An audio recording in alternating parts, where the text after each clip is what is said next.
Hi everyone, my name is Edith. I'll be presenting today for the demand of sex trafficking within the United States. Here we have an overview of today's presentation.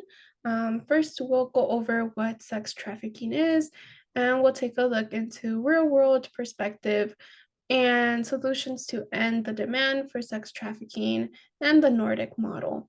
So first of all, sex trafficking is defined by the National Human Trafficking Hotline as a form of modern day slavery where individuals perform commercial sex through the use of force, coercion, or fraud.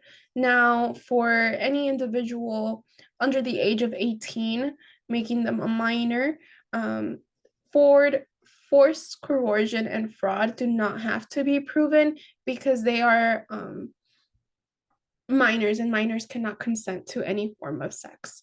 So here on the right, we just have the type of methods on how sex trafficking happens. So luring, the trafficker will establish a connection with the victim, and then after that relationship is there, they will proceed to exploit them. Grooming, the trafficker is typically older than the victim and fulfills their needs and then will proceed to abuse them or exploit them as well. Isolation is also used, manipulation and coercion, and though that could be where the victim might owe the trafficker money, the trafficker might have nude photos of them and is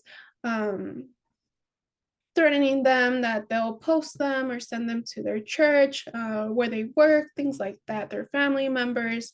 And then there's exploitation, where the victim will not see any earnings from the services that they provide. So here for real world perspective, I attended the Rehab's Daughters program or event, and here the host did share her experience with human trafficking. Her daughter in her teen years was recruited by a friend from church to be a victim in sex trafficking, and the host did not know about sex trafficking. It was never something that crossed through their mind. They're a normal family, just like any other. They went to church, taught their kids right from wrong, provided them with resources on how to defend themselves, and they didn't know their daughter was a victim of sex trafficking until later on, when they had to pick her up from a hospital due to a drug overdose.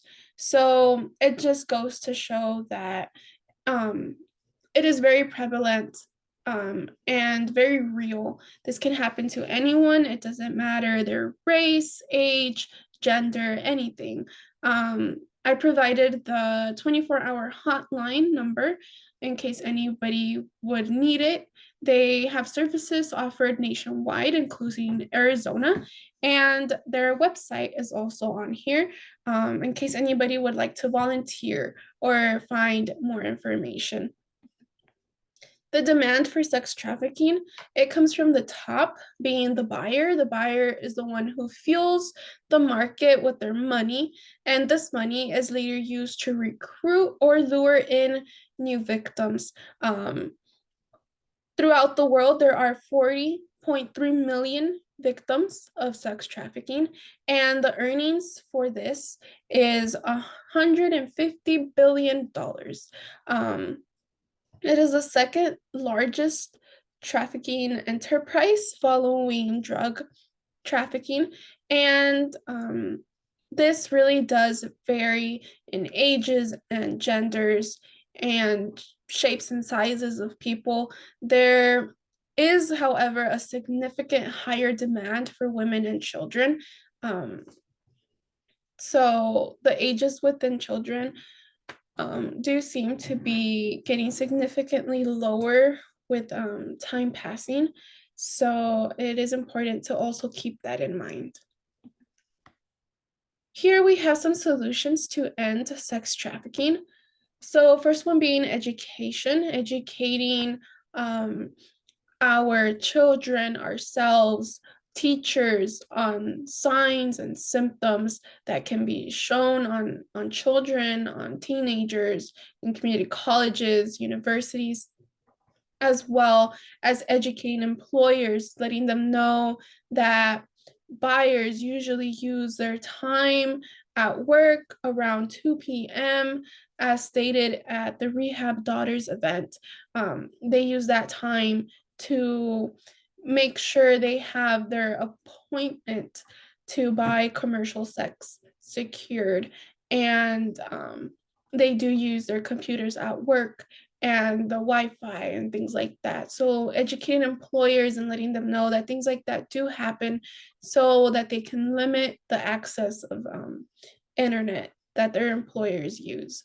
And also educating law enforcement and medical providers as well, and criminalizing traffickers. And I would add on here also the buyers, because the victims are normally the ones who get arrested and incarcerated, while the traffickers are still out there looking for new victims.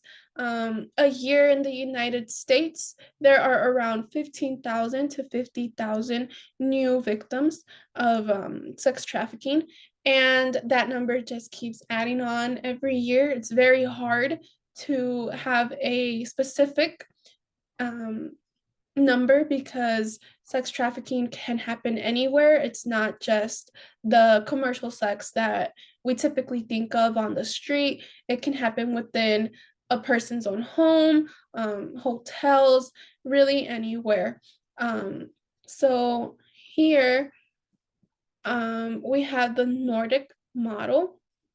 The Nordic model is from Sweden, and it is typically used to approach prostitution.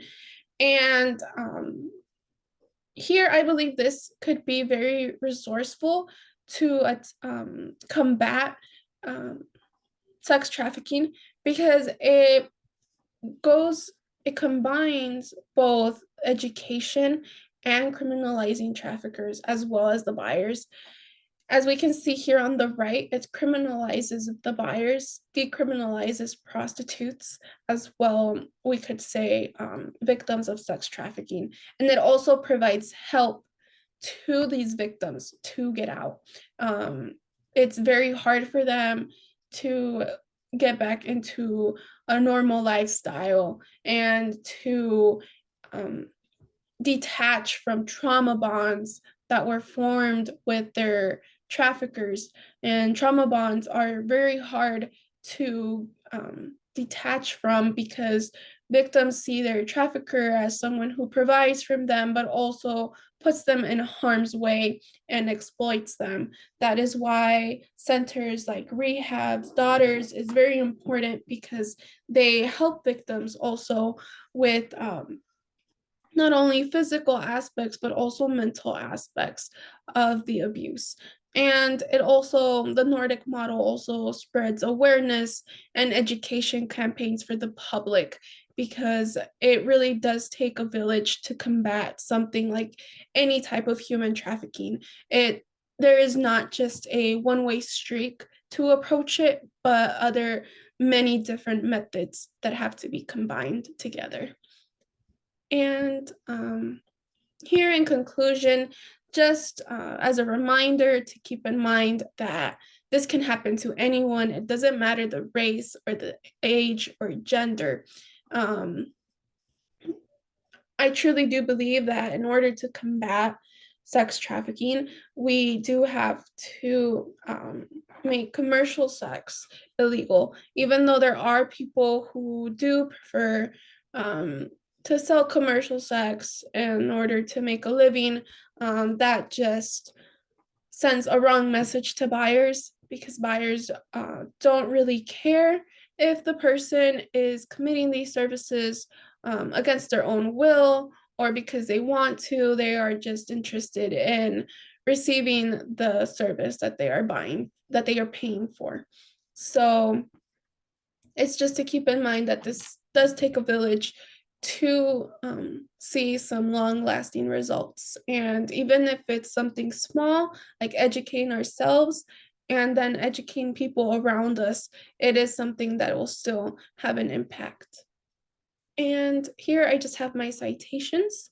And thank you very much for um, being part of my presentation.